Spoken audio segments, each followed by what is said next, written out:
तो उनके विधिक वारसानों को प्रतिस्थापित करने के लिए आदेश 22 नियम 3 के एप्लीकेशन में 22 नियम 3। और यदि प्रतिवादी की डेथ होती है तो उसके लिए आदेश 22 नियम 4 के एप्लीकेशन देंगे।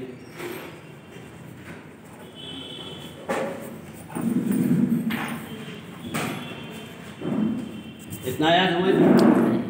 प्रतिवादी के डेथ में आदेश 22 नियम 4 और वादी के डेथ में आदेश 22 नियम 3।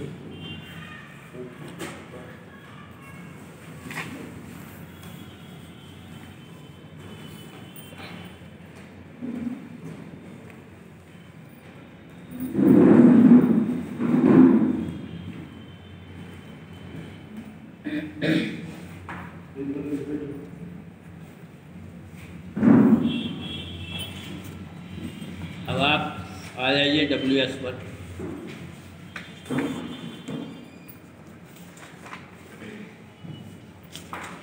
WS जो दाखिल होता है वो आदेश 8 नियम 1 इसके अंतर्गत दाखिल होता है। किसी भी मुकदमे में आप अपना जवाब दाखिल करेंगे, WS का माने होता है रिटन स्टेटमेंट, हिंदी भी अंग्रेजी भी, ठीक है। तो इसमें आप 8 नियम 1 के अंतर्गत WS दाखिल करेंगे। यदि आप काउंटर क्लेम करते हैं तो आदेश 8 नियम 6 का काउंटर क्लेम भी होता है। काउंटर क्लेम होता है क्या है ये पता है आप लोगों को? सुना तो होगा कि काउंटर क्लेम होता है, नहीं सुना? प्रतिदावा। अब वो प्रतिदावा कब दाखिल कर सकते हैं? प्रतिदावा जब दाखिल करेंगे जिस संपत्ति का विवाद चल रहा है और उसमें आपका हक या हिस्सा या कोई भी उसमें इन्वॉल्व है तो आप उसमें काउंटर क्लेम कर सकते हैं, ठीक है। और ये संपत्ति में यदि आपका कोई हित नहीं है तो काउंटर क्लेम फिर नहीं होगा। अब WS दाखिल करने के लिए जो नई CPC आई 2002 में, उसमें 90 दिन का टाइम दिया गया है कि आपको नोटिस मिले, उसके 90 दिन के अंदर जब आप दावा दाखिल करिए, ठीक है।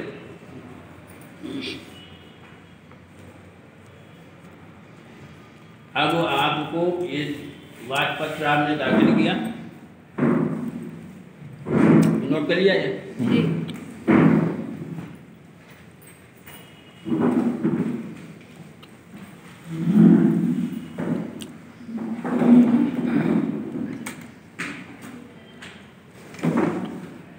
देखिए वाद पत्र,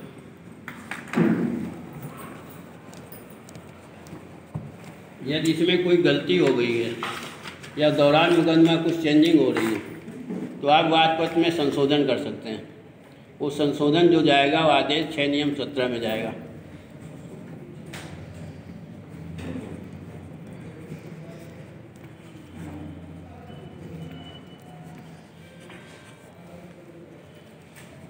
अब ये आप वाद पत्र में भी दाखिल कर सकते हैं और संशोधन कर सकते हैं और अपने WS में भी संशोधन कर सकते हैं। वो यही धारा उसमें भी है 6 नियम 17, आदेश 6 नियम 17। चाहे आप WS में आप संशोधन करें या वाद पत्र में संशोधन करें, दोनों में एक ही धाराएं हैं। अब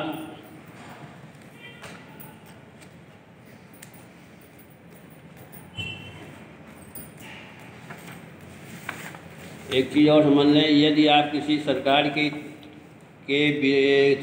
के विरुद्ध कोई भी मुकदमा दाखिल करते हैं सरकार के विरुद्ध, तो उसमें सबसे पहले आपको 80 CPC की नोटिस देना पड़ेगा,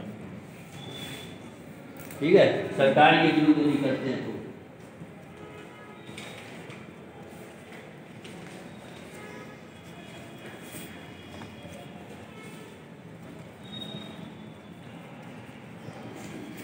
अस्सी CPC के नोटिस देने के बाद 60 दिन के बाद आप मुकदमा दाखिल करेंगे।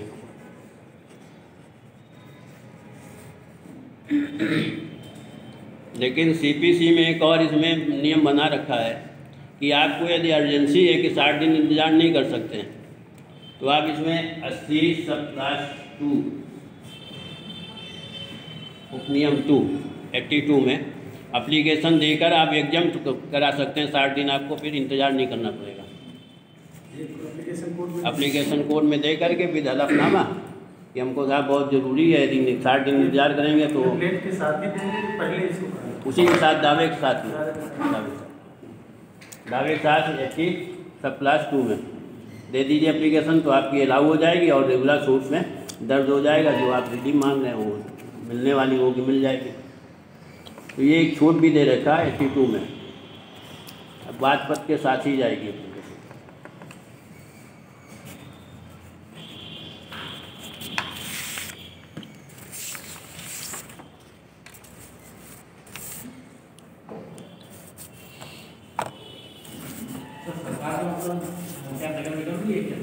नहीं, सरकार नगर निगम नहीं आती है, LDA नहीं आता है, आवास विकास परिषद आता है।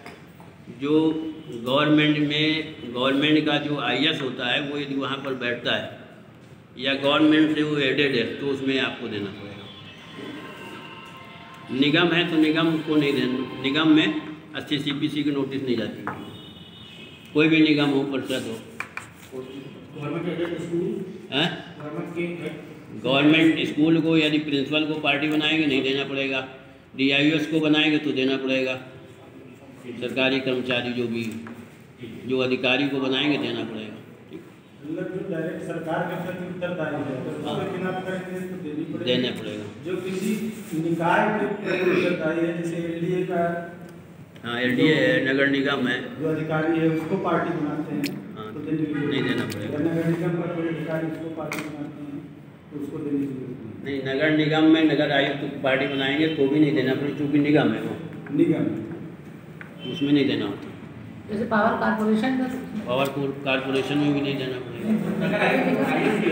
नगर का होता है ये, लेकिन ये निगम है ना, चूँकि नगर निगम है इसमें जहाँ प्योर गवर्नमेंट आती हो, सीधा संबंध गवर्नमेंट से हो वो। जी, परिवहन निगम भी नहीं आता है, निगम है। तो सर उसका MD IAS अधिकारी होता है, होने दीजिए, निगम है ना, निगम में लागू नहीं होता है।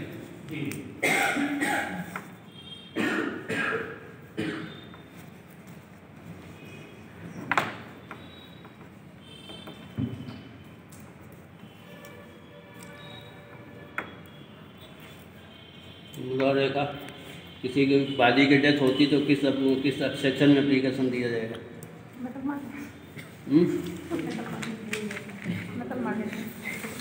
नहीं ऐसे बोलो।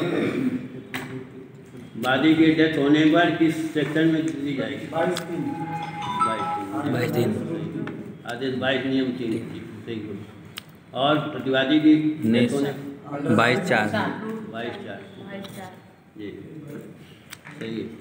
एक चीज़ और बता दीजिए, उसमें जो पार्टी बनाते हैं तो उसमें बहुत लोग 1, 2, 3, 4 बना देते हैं, तो 1/2 1/3 नहीं, वो तो देखिए ऐसा है, जब उसमें वादी की डेथ हो जाती है 22/3 की एप्लीकेशन देते हैं। जो विधिक मान लीजिए एक की डेथ हो गई वादी है तो इसके जो विधिक उत्तराधिकारी बनेंगे उसमें 1/1 1/2 करके बनाए जाते हैं। ठीक है, यदि ये वादी नंबर 2 की डेथ हुई है तो 2/1 2/2 2/3 इस टाइप से बोलते हैं। वादी का तीसरा 3 वादी हैं, तीसरी की डेथ हुई है तो 3/1 3/2 3/3 इस टाइप। इसी प्रकार से प्रतिवादी में भी है।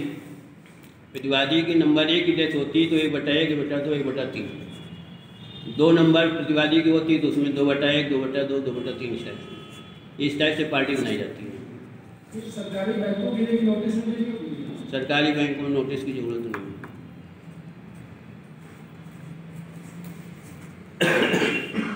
अब आप आ जाइए, यदि किसी भी मुकदमे में आप किसी को या दौरान मुकदमा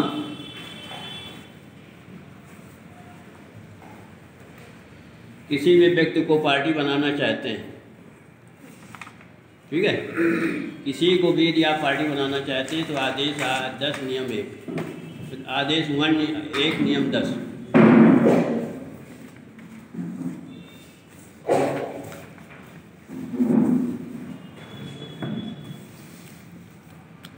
इसमें आप एप्लीकेशन देकर पार्टी बना सकते हैं प्रतिवादी। हाँ 1-10 1-10 आदेश 1 नियम 10, ठीक है। इसमें आप पार्टी बना सकते हैं प्रतिवादी पक्ष का। वादी बनना है तो आदेश 1-10-2 इसके साथ 6-17 आप क्यों देंगे। यदि आप बनाना चाहें तो बनाएं, जब पार्टी आदेश हो जाए तो 6-17 जाएगा फिर इसी के साथ में।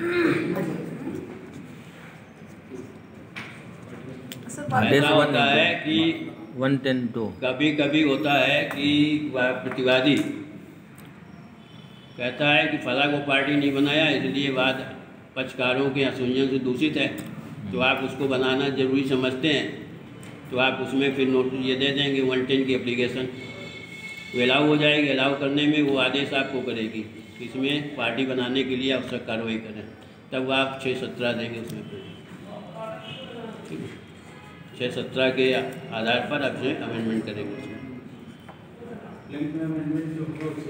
हाँ 6-17 प्लेंट में हो या WS में हो, जिसमें भी 6-17 के आधार पर।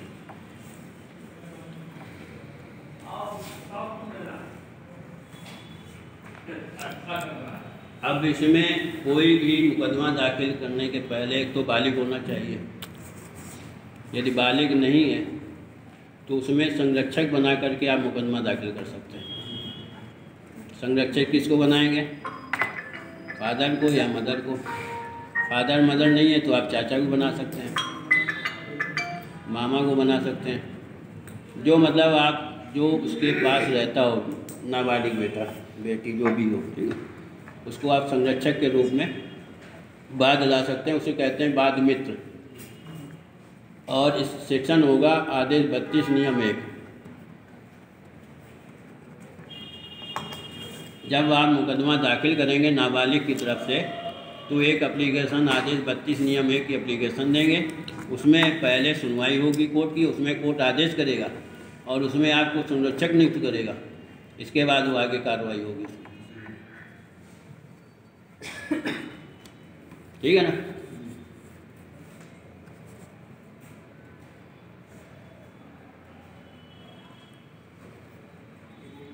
अब ये सेक्शन जो है आप CPC ले लीजिए, थोड़ा पढ़ा भी करिए, जाने के बाद तो और जल्दी आ जाएगा।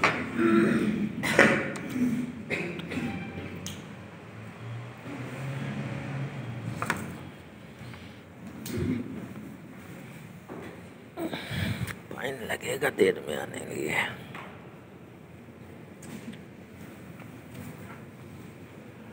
पिछली बार कहा था आपको हम मुकदमा कैसे लिखा जाएगा ये आपको बताएंगे।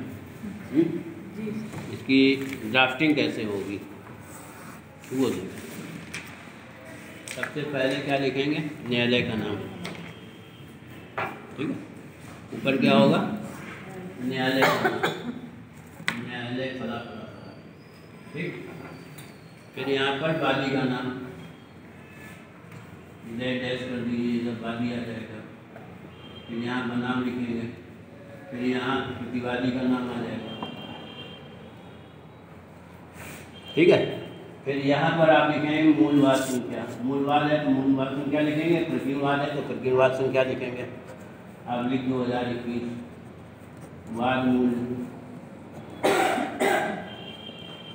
जो भी हो, 1 लाख 2 लाख 3 हज़ार जो भी हो, न्याय शुल्क। ये इतना तो आपको लिखना ही लिखना है, ठीक है।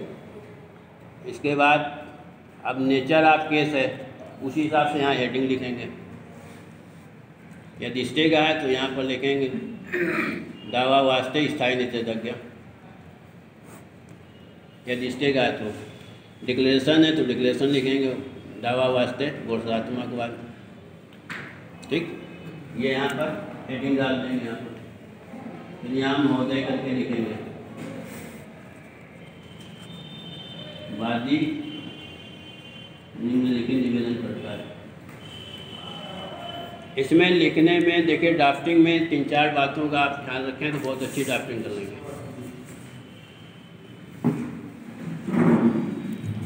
नंबर 1,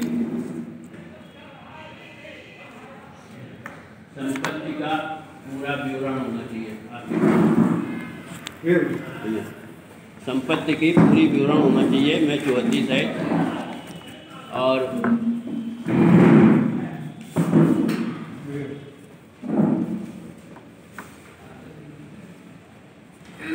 संपत्ति का पूर्ण विवरण चौहद्दी ये होना चाहिए।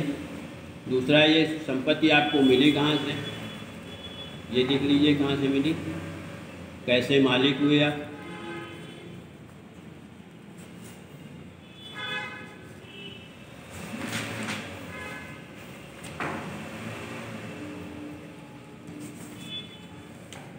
अब लिखने का तरीका ये है, देखिए कि ये कि विवाद, पहले आप पहला लिखेंगे ये कि विवादी संपत्ति फला फला फला वादी को फला से मिली थी, कैसे मिली थी ये आप पूरा डिटेल उसका लिखेंगे।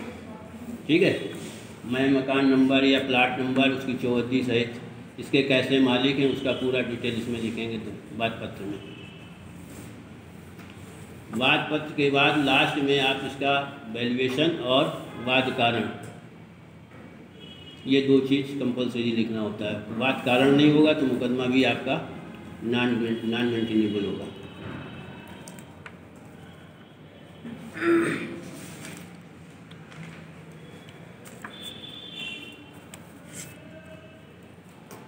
उसके ड्राफ्टिंग लिखना पड़ेगा, लिख लेंगे आप लोग तो। नंबर 1 लिखिए कि वादी निम्नलिखित निवेदन करता है।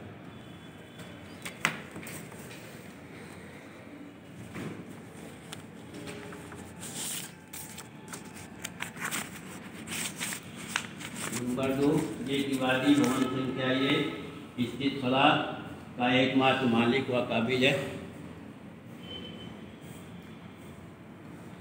नंबर 2 में आ जाइए, ये कि प्रसंगत भवन वादी के पिता की मृत्यु के बाद वरासत पर प्राप्त हुआ है, जिसकी चौहद्दी निम्न प्रकार है। ठीक है।